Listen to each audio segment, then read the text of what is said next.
So, number 4, different again.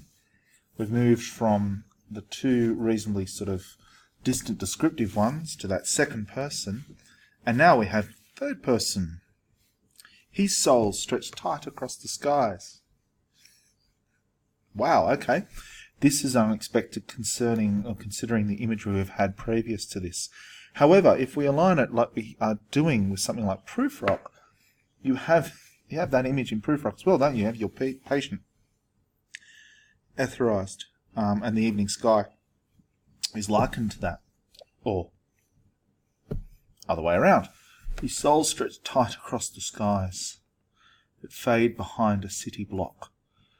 The evening setting sun again, this time the soul in nature, Jesus, God, in any way, shape or form. It is deliberately vague, as it must be. So, yeah, it is a recurring image that we've seen before in other poems. Other poems have this image of Eliot's, and it seems to be something he returns to. Or trampled, and here we are again with our insistent feet. Now we had the feet in the other one, in part 2, moving toward the coffee stands. Here the insistent feet, again we have that metonymy or synergy issue. So, part telling the whole or vice versa. At 4 and 5 and 6 o'clock. So this time is not pinned down. Time is not at 6 o'clock in the evening or in the morning. Time is at this time and at that time and at that time. Repetition, repetition, repetition.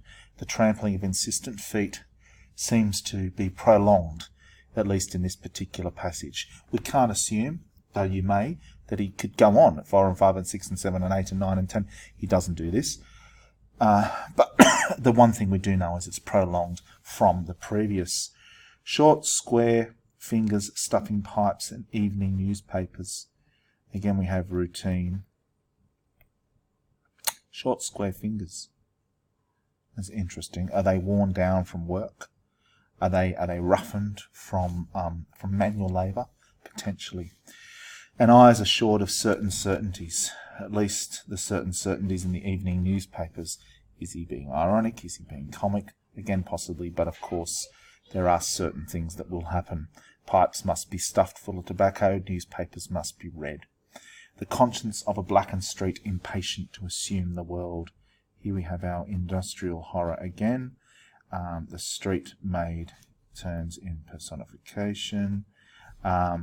Impatient to assume the world. Impatient to grow, develop, build itself out of this malaise, of this modernist, creeping, ever-present nightmare.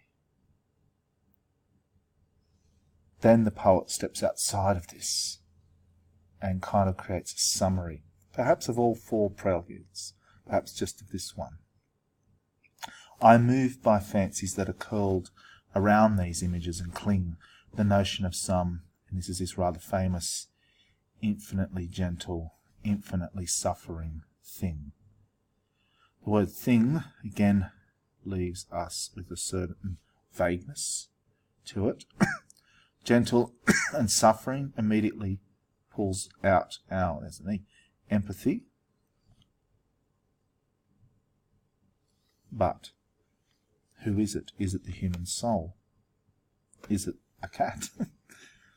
Is it Christ on the cross? Any of those work. So the interpretation therefore becomes that universal moment. There's a little ever-present bit of hope here that all of this imagery and the imagery that has gone before us will get better, will improve, because cling. We cling to hope, don't we? We cling into a notion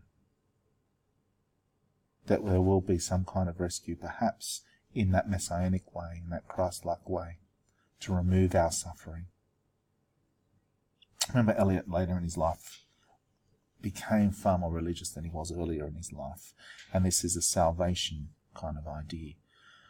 But then, wipe your hands across your mouth and laugh. So you get this sort of rather glib reaction to it all. Wipe your hand across the mouth, wipe it away and laugh.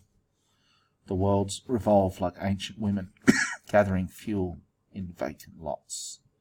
Ancient women first. The modern world is pretty tough on us, particularly our women, but also revolve. This is never ending, there's no beginning, no end. Gathering fuel is a labour. So there's a labour they are undertaking. Fuel being, of course, wood, coal, whatever it is, that's been left in the vacant lots for them to get for their fires to keep warm. Fires must be lit every night, that kind of thing. And our vacant lots have returned. Our empty spaces in the city that possess no beauty. So our last image is not a beautiful nor perfect one. We have returned to the cycle, because remember, we don't return from hell.